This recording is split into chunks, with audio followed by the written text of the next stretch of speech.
You're listening to the Archaeology Podcast Network.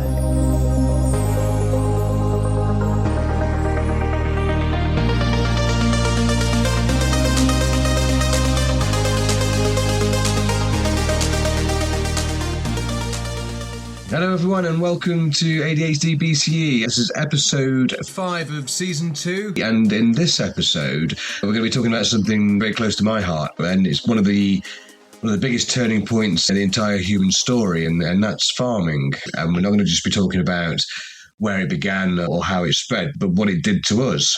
Yeah, because if this episode is about understanding neurodiversity through archaeology, or even interpreting archaeology through a neurodiverse lens, then farming is probably the most important moment we can look at.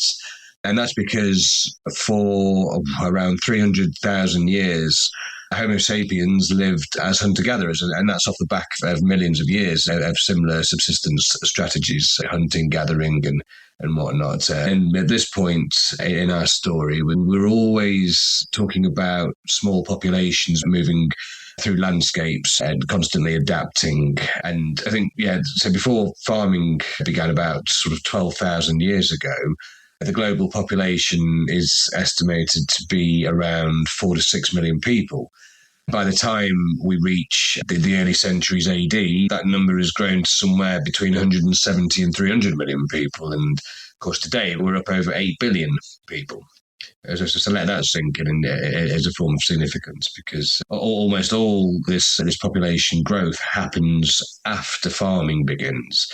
And this is where it becomes relevant to this podcast, because there's an idea that a lot of you may have heard of in the neurodiverse world, which is called the hunter-farmer theory, or the hunter versus farmer hypothesis, however you want to term it. And we're talking there about sort of traits that we now associate with ADHD that may have been advantageous in hunter-gatherer environments, and then we're talking about sort of that high awareness, quick reactions, sensitivity to change, energy bursts, that sort of thing. And then farming, which is totally different way of living, which is it's all about repetition and structure, delayed rewards, and sedentary life. This may have created a world that suits some minds, especially neurotypical minds, we might argue, and of course it adds challenges to others. And I'm not presenting that argument or theory as a fact, but just as a lens, because it's powerful.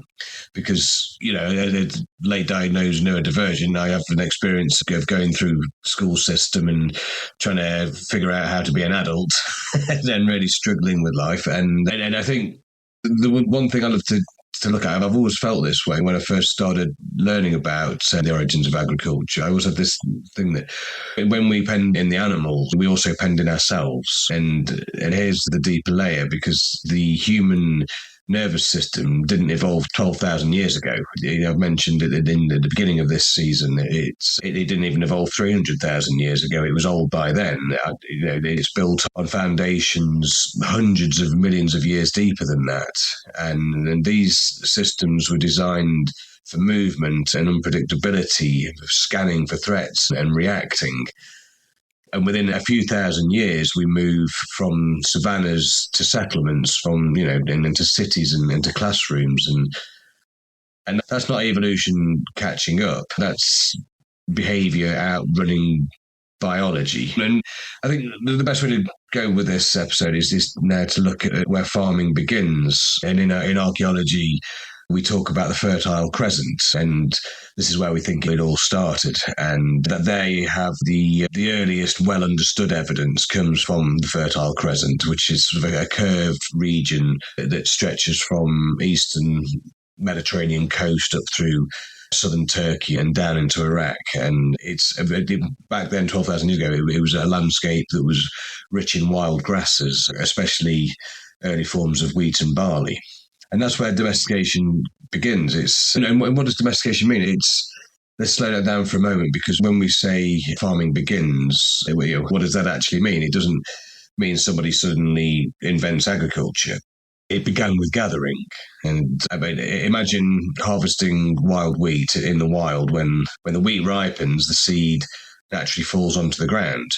But if you're cutting it with a stone blade, the easiest plants well, you select the easiest plants to collect naturally. And normally the plants that don't fall apart as well. So without realizing it, you start selecting plants that hold on to their seeds. And over generations, those plants change. They become dependent on humans. Like a form of pollination, I suppose. And that's domestication. And in the earliest domesticated plants, they would have been just einkorn wheat and emmer wheat and barley, lentils, peas, chickpeas, flax, that sort of thing. And we know this through archaeology, and we've discovered this at many sites through charred seeds and through changes in the plant structure, through microscopic wear on the tools as well, and now through genetics as well. And we know that it's not just a single invention, it's sort of a relationship. And the same thing with animals, because the earliest domesticated species to be domesticated was, I think, goats and sheep, then cattle and pigs, and it was all around 10,000 years ago and shortly after. And it begins with proximity. It's an adaptation, isn't it? So our ancestors at this point were following the herds around. They consciously or unconsciously started managing movement and protecting certain animals until eventually they changed too. And naturally, these early farmers, if you want to call them that, they would have selected the less aggressive animals, the smaller ones and the more predictable ones, and they eventually became part of everyday life. And I think that's a good point, because we're starting with the origins of agriculture. We probably need to go back a little bit before, then we step into a wonderful culture called the Natufian culture, which these guys existed before full farming. And I think they're around 13,000 to 9,500 BCE, again in the Levant. But these guys were still hunter-gatherers. But something changes there, and people begin to stay in one place for longer than is usual for hunter-gatherer cultures, and they build more permanent structures, they gather wild cereals intensively, and they store food as well. And they start to bury their dead in the same places that they live in, and place or proximity, that the area begins to matter in a different way. And then something else happens here, and it's easy to throw in climate change as a catalyst for change. But we do have a mini ice age at this point called the Younger Dryas period, which is born on a much cooler, drier and less predictable environment. And we think under that pressure, people potentially began to rely more heavily on controlled food sources. And they didn't just, it's not just because they didn't just choose to invent farming. It's likely that it is because conditions pushed them to it. So, if you think on the ground, in reality, if your environment shifts and you're heavily invested and maybe there's a bit of a population increase in that area, maybe there's other factors that mean that you're going to hang around in the same place, you're going to need to try and do something. So it's a reaction, isn't it? It's one of the likely causes or catalysts for the invention of farming. And especially you could look at it at this point as being on the threshold of farming, because people are no longer fully mobile, but they're not farmers yet either. And that kind of brings me into where I'd love to talk about, because I was very lucky that I got to excavate out in Turkey for a few years, a few summers, a few excavations. And so let's move into Anatolia for a little while, which is part of the Fertile Crescent, and where some early domestication was definitely going on.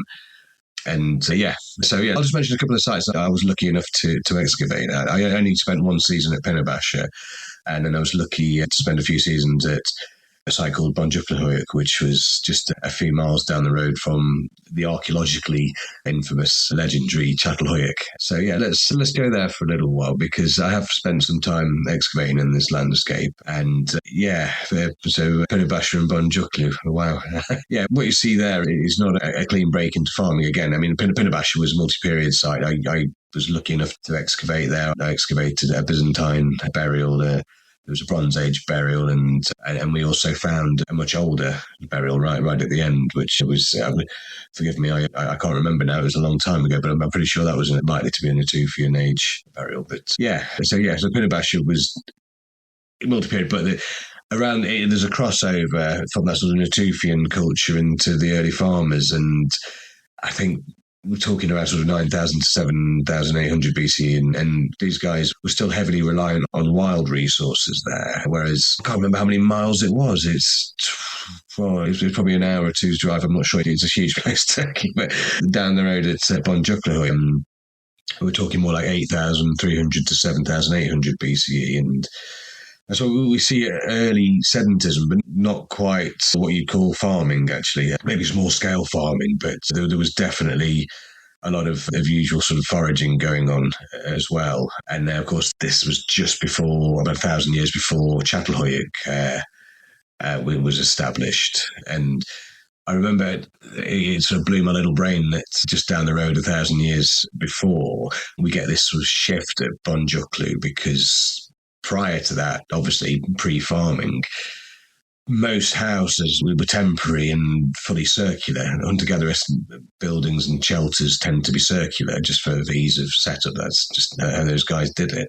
Whereas down at Boncuklu Höyük, which is an early agricultural settlement, they had fully square buildings, and then sort of in between that at Bon, you get this sort of curvilinear structure, like ovalloid structure, which I wrote my dissertation on the use of space and population density. And I mean, to be honest, by Boncuklu, I love it. What I want to do is sort of step into, if I can, sort of a lived experience, and it's going to be a little bit easier at Çatalhöyük there, because Çatalhöyük was, I think, in terms of a lived experience, was super intensive. So let's step into there, because the mind-blowing thing about Çatal is that there were no streets.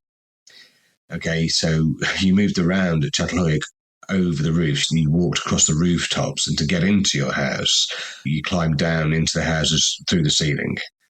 Okay, so yeah, I mean, inside there it would have been warm, it would have been obviously darker than out there. There would have been a hearth, and then there were these sort of raised plaster platforms for sitting and sleeping, and believe it or not, beneath those platforms were burials. So their ancestors were buried within the house, underneath the house, and the foundations of the house. So you can sort of get that shift from back in the hunter-gatherer days. Obviously, you've been moving around the landscapes, whereas in farming, you're staying with your ancestors. And so that relationship between the landscape and becoming land that is owned is a huge shift. Because, you know, you're not just living on a farm or in a city or in a building. You're living in a memory, I suppose. And if we imagine daily life at Çatal, you know, that includes a lot of grinding grain, obviously, and that same repetitive motion again and again. And you'd have been living in these houses that have been smoke from the fires, the smell of animals and voices all around you. You were never alone. And from a neurodivergent experience, for some, I guess it could be stability, but for others, you know, that sort of predictable, structured grounding. And whereas, you know, for the neurodivergent, maybe that was a little overwhelming. It was too much proximity, too much repetition, not enough escape. And this is where environment starts to shape experience differently, depending on the mind living within it. And so, yeah, I mean, I think, so the point I'm sort of trying to get to is that, you know, for our nervous system's millions of years in the making, and then all of a sudden, a few generations, the subsistence strategy turns from hunting and gathering and moving through the landscape to staying in the same place and doing the same things. I mean, that alone, in such a short time, I mean, even our nervous systems today are really struggling with that. You know, we can't wait to get out in nature or go and do something novel, find something different to do and express ourselves. Whereas, you know, the hunter-gatherer body moving through, we evolved for that. So we've created a life outside of our natural environment, of what humans evolved to be. So that's the sort of the shift in lifestyle that I think is the most significant change that humanity's ever experienced. So let's look now at what happened in very general terms, because we've only got so much time, about how farming spread. And I'm going to reference a culture a little later down the line, because obviously farming spread as an idea and as movement. So maybe, in a similar way that we talked with Andy, was it that episode about migration, about how we move through the landscape? Well, farming spreads as an idea, whether it's a general subsistence strategy that has more benefits or whether it was just an ideology, whatever it was. We see it move from Levant and Turkey out and up into Europe. And there's a wonderful period there in Europe around 6,500 BCE. And this culture is called the Linearbandkeramik, or the LBK to abbreviate. And yeah, this is where farming spreads across Europe. And again, it's not just one clean wave. Sometimes it's people moving, sometimes it's ideas, both. But by about 5,500, we see the Linearbandkeramik culture spreading across Europe. And these guys have the long houses and they have proper fields and livestock and they clear the landscape. And it happens really quickly how they, because there was obviously a pre-existing set of cultures there. We generalize them as the Mesolithic hunter-gatherers. Well, I remember writing an essay on this back at uni, and I can't remember the paper. It was something along the lines of warfare, violence, and slavery in prehistory, or something. There was a joint paper on that, and there was an article in that, and it sort of detailed, especially in Germany, and it's around the lowest soils, the rich fertile soils across Europe, where you get the first farmers. And this is evidence of serious tension and violence between the new farming cultures and the pre-existing Mesolithic cultures. You get Mesolithic hunter-gatherer arrows in the farming sites, and you get hand axe, farming axes and all this like in the Mesolithic areas, and it was brutal. And so there was obviously more than just a subsistence problem there. There was a clash of cultures, and you sort of see farming as sort of an explosion or a wave that started off as an adaptation, typically human adaptation, and how it started to push hunter-gatherer communities out of business. And yeah, so I think by that point, farming is no longer an experiment. It's sort of becoming dominant. And of course, that comes with a total shift. It's all new, these boundaries, this ownership, this territory and expectations, the way of behaving that fit this new lifestyle and the old ways that don't. So yeah, I think the farming it spread there, across Europe and to the whole. It could take several episodes to really follow the trajectory of this, and I think the point is that all these farming cultures, they weren't a stagnant thing. There were small communities really that generation after generation splintered off and new ways were invented and new tools were invented and different crops, different animals, different ideas. It opened up a whole new industry. And I think if you trace it back from the Levant and Anatolia into Europe, we get to a point where you step into sort of from the Stone Age and you head into from the Neolithic into the Bronze and Iron Ages, and you get all these different innovations and different technologies that wouldn't have happened if farming hadn't have happened in the first place. And that's when you started to get the big shifts and the bigger towns, the bigger cities, and then the empires and the fighting over land. It all comes from this trying to control of resource rather than being, as we had for hundreds of thousands of years and millions of years, if you want to go down that route, of existing with nature rather than trying to sort of control and own. It becomes, I don't know, I think, I suppose another way of looking at it is that prior to farming, we've got a relationship with nature, and after that, we've got an insecure relationship, trying to control and dominate things that we have no business trying to, because we live on a planet and it's been doing its thing for millions of years. But again, we are also, that's not an anti-human thing. We are an evolution in ourselves. We're part of the fractals. We've come from the planet. So we're supposed to be here. We evolved here. What we do is what this planet has given us the opportunity to do. I think now we should probably move on then to rather than going through archaeological sites and the spread of farming around the world, which is an incredible story, and I'll definitely do an episode on that. I'll probably have to do quite a few episodes on that, but for now, let's talk about, because obviously we're looking through the neurodivergent lens, this sort of the human impact, because this farming, as I said, it brings this incredible change, not just in how we live, but in the impact that humanity has on the planet. And as part of our story, we've already mentioned some figures with population growth, but we also get something new, which is guaranteed food surplus. I mean, it's not guaranteed if harvests fail, obviously, or disease takes root, but as a general idea, the idea of farming is that you have stores and surplus, whereas hunter-gathering, if you have a bad few weeks, or you only need about 5 bad days and you're done for. Whereas in farming, you can store more than a year's worth of food, so you have that surplus, and it also grants or affords this. Because not everybody had to be a farmer. Everybody had. There's lots of different roles in hunter-gatherer societies, obviously, but in farming, you could start to.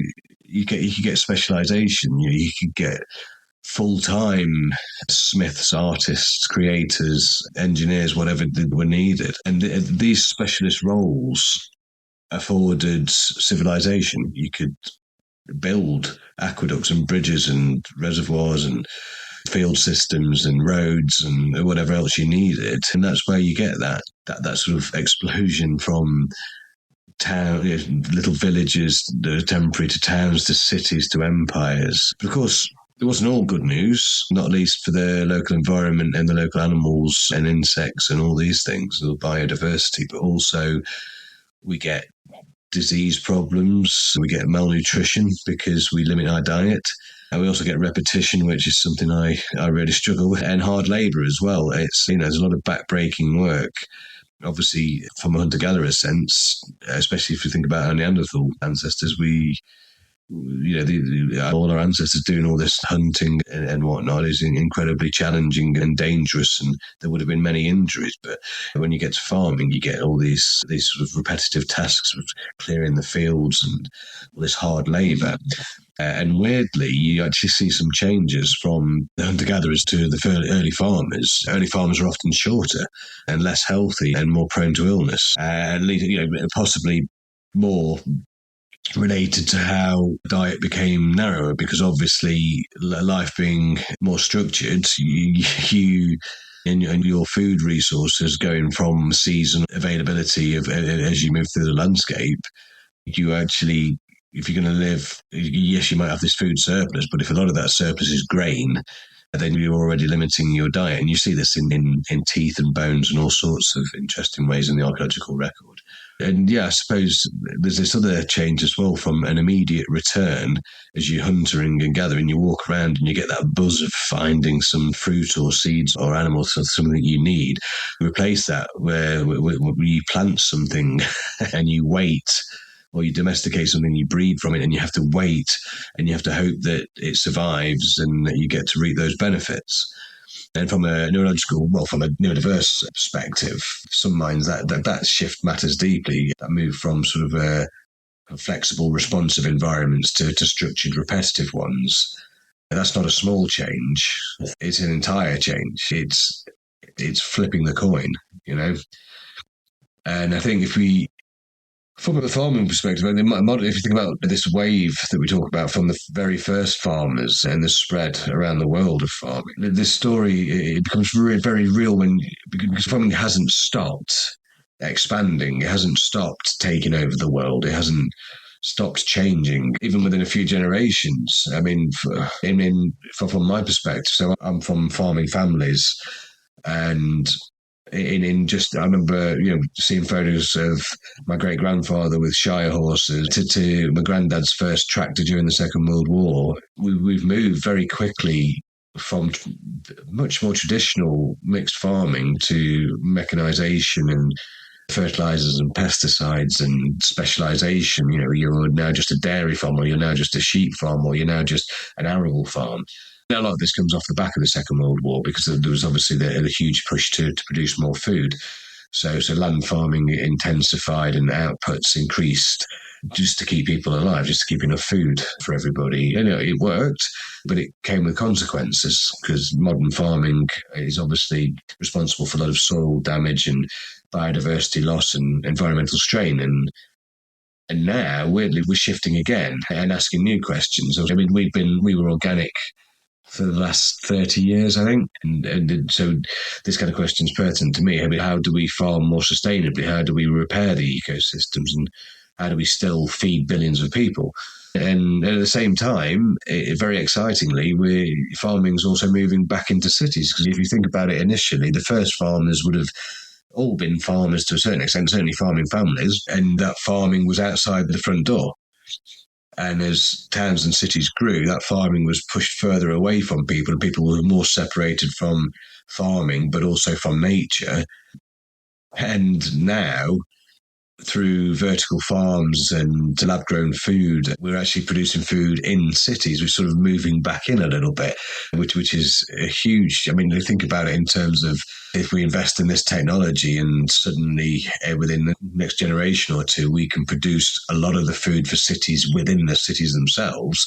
We cut down on huge environmental loss and travel mileage and all this lot. And people, hoping that, eventually people could have their own farm within their own houses. Maybe it takes up a corner of the room and it's banging out salads left, right and centre. I mean, let's hope so. So maybe that's the next phase of farming, and maybe this farming is being shaped by people who've never even farmed. So hopefully there'll be no limitations to this. And from, I think, because I don't know, from a personal point of view, I'm being reflective here, I do sometimes wonder, coming from a farming background, am I still part of that initial wave? If my family and ancestors always been farmers, it's likely, but I don't know how to prove that. It's interesting to think that this movement began 12,000 years ago, and it's not just that it hasn't really finished, it's likely not going to end. We're always going to create, assuming we don't blow ourselves up or ruin it in some other way, it's very likely that population pressure is just going to keep going and going. And that's okay if we can manage it in a sensible way. But we've got to think about the environment, and also we've got to think about people. How do we cope with that? There's so many neurodivergent people are living lives that their nervous systems can't cope with. And you've got to try and imagine, how are they going to get, in 100 years, in 1,000 years, in 10,000 years, in 100,000 years? How's that going to look? I mean, hopefully we've got some kind of wonderful space age coming our way. But I hope that we do find a way that we still get to remember who we are and what our journey's been, and also that our differences within larger communities have got to be recognised, and that we've got to be able to accommodate people and our sensitivities. I look at my kids at school, I've got a couple of them that are really struggling with the school environment, and that's even with all this awareness. And the schools talk a good game about looking after neurodivergent kids, and unfortunately, I don't think they actually get what that actually entails. I think it's just a piece of paper with a few lines that say, oh yeah, you have to allow for this, that and the other. But do we understand that these kids are hypersensitive and their nervous systems are just not coping with that rigidity and the lack of daylight and the lack of nature? So, yeah, I think farming, it's got a lot to answer for. It's given us an awful lot. We've gone from millions of years of stone tools to and hundreds of thousands of years hunting and gathering. In just a few thousand years, we've been on the moon. We've been round the moon. We've all got technology that was mind-blowing 20 years ago, let alone 50 years ago or 10,000 years ago. So what this exponential effect on the human story is and where it's going is yet to be determined. And I'd love to think about it. Was farming a good idea? I mean, it gave us everything, but it also complicated everything. But maybe the most important thing it did was create a world where different minds experienced life differently. Okay, and from a neuro pride point of view, if your mind doesn't quite fit into the environment that you're in, that's not a flaw. It's a reflection of a much older world, of that you being part of a much, much bigger story. And I think because innovation is accelerating and the minds that question also imagine and create, and then those are the minds that are shaping what come next. And neurodiverse people are sensational at that. And so if farming was the beginning of this big experiment, we're still living in it, and the story isn't finished yet.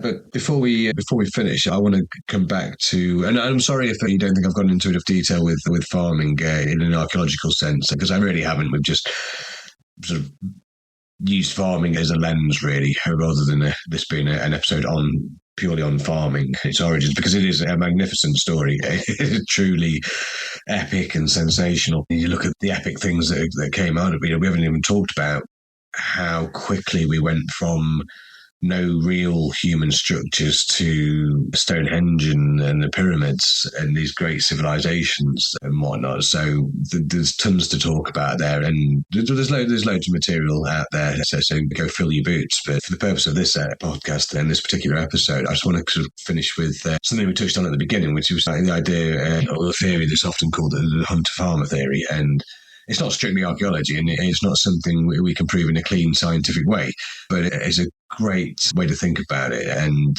it's incredibly useful, basically. And then the idea of it is that some of the traits we now associate with ADHD may have made a lot more sense in hunter-gatherer environments, that sort of high awareness, constantly scanning, sensitivity to movement, sound and change, and that ability to switch attention quickly, to react fast, and to take risks when they were needed in that world where survival depended on noticing things early and moving through the landscape and adapting constantly.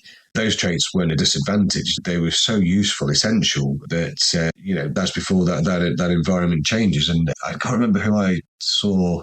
I either saw the video, this is my ADHD in action, I either saw the video or read it, I can't remember, but there was this great image given to me that hunter-gatherer community sat around a fire, and you got a neurodivergent person who's just struggling with the noise and sits back a little bit, so they're not quite in the middle of it all. There's too many people in there, it's a bit overwhelming, so they sit back a little bit, and then they hear a branch snap, and before they know it, they've jumped out into the dark with a spear and plunged it into a saber-toothed tiger and saved everyone. So they're obviously a bit of a Marvel Comics take on it, but it's a really good, useful example of where that sort of the impulsivity and distractibility has and will have many countless times saved an individual, a family, a community. So when you're struggling to focus at work or in a classroom or in a conversation, your nervous system has got millions of years of information telling it to focus here, to focus there, to listen. Everything is just as important. Not just one thing, not just what that person's telling you. Yes, okay, in this environment, you're being persecuted because you can't remember and you can't focus, but that's not your fault. That's the gift that kept humanity alive. It was only with the onset of agriculture, with farming, that life became more structured, where you stayed in one place and you repeat the same tasks and you follow seasonal cycles and you wait for the outcomes. And suddenly those traits that once helped and saved communities and help people thrive don't fit in as easily, and are seen as a nuisance, and they get labels and medication and punishments. And then this is where I think the theory becomes powerful, because it tells us exactly what happened. Not that it tells us exactly what happened, but because it changes the question. Instead of asking what's wrong with me, it asks what kind of environment was this nervous system shaped for. And archaeology is really good at that. It reminds us that the world hasn't always looked like this. It's, especially if you're stuck in a culture that promotes the same things, the same clothes, the same music, the same classrooms, the same lessons, the same outcomes. Everybody's got to give the same answer, and everybody gets an A if they do that, and all that. That's a modern world. That's a very short period of time that life's been like that. in evolutionary terms, what was the old Bill Bryson one in his short history of nearly everything? He stretched out his arms and said from the tips of one finger to the fingernail of his other arm is everything before humanity. And if you scratch the end off, there we go. It's a bit like that in terms of from farming to today. It is a tiny period. 12,000 years sounds like a long time, but compared to millions of years, it's nothing. And same thing in terms of this sort of modern world we live in, past the age of empires, we're all sort of put in pens, as we mentioned earlier. So you consider that for most of human history, life was mobile and varied and unpredictable. And within that world, there was space for many different ways of thinking and being. So when we talk about neurodiversity today, we're not just talking about modern conditions, we're talking about variation. And that's likely existed, well, it has existed for a very long time. And maybe what farming did was not create those differences, but to change how they were experienced and then perceived. So change with traits, also change which traits were rewarded and which became harder to live with. And that brings us back to something we've touched on throughout this episode. Farming didn't just domesticate plants and animals. It began to shape human behavior, our expectations, our routines, the norms. And over time, those expectations became kind of invisible. There's just the way things are. But that's not the way things are. That's what we've created. and they're part of a system. And this system began relatively recently in human terms, and we're still adjusting to it. So, I think when we think about it, especially coming from a farming background, I do sometimes wonder how much of this is still playing out, not just historically, but how we live today. We haven't finished evolving and the story's not over. In 100,000 years, people will be looking back at us. I don't know what they'll be thinking there. But I don't know, if the hunter farmer theory holds even a little bit of truth, then traits like curiosity and intensity, creativity, sensitivity, and fast thinking, they're not flaws. They're part of a much older story. And I think you've got to get a handle on that as well, because growing up where you're given a lot of negative information about yourself, you're too loud, you're too noisy, you're too messy, you're too forgetful, you get a terrible view of yourself. But in all honesty, from all my experience through my neurodivergent story, from my diagnosis and awareness and the research and coaching and therapy and things I've done, we really got to get some pride into this, because it's not a failing. It's just our interpretation of what we are that is distorted and wrong. We're part of a much, much older story. So maybe the real question isn't how do we fix our traits, it's how do we build a world that understands them and needs us, because the world needs us.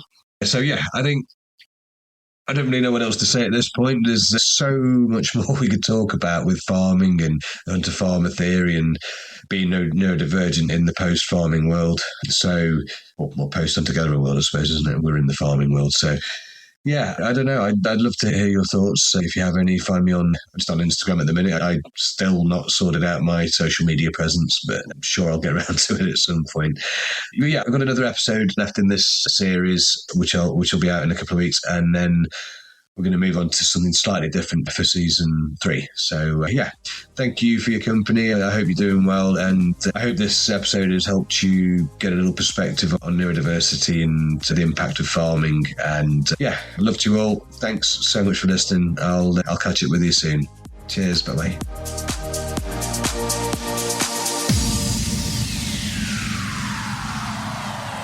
Thanks for listening to this podcast. The Archaeology Podcast Network's chief editor is Rachel Roden. Our executive producer is Ashley Airy. Our social media and newsletter coordinator is Matilda Siebrecht. The APN was founded by Chris Webster and Tristan Boyle on December 1st, 2014. We're supported by our amazing podcast hosts, many volunteers, and listeners like you. Check out membership at www.archpodnet.com/members. This has been a presentation of the Archaeology Podcast Network. Visit us on the web for show notes and other podcasts at www.archpodnet.com. Contact us at chris@archaeologypodcastnetwork.com.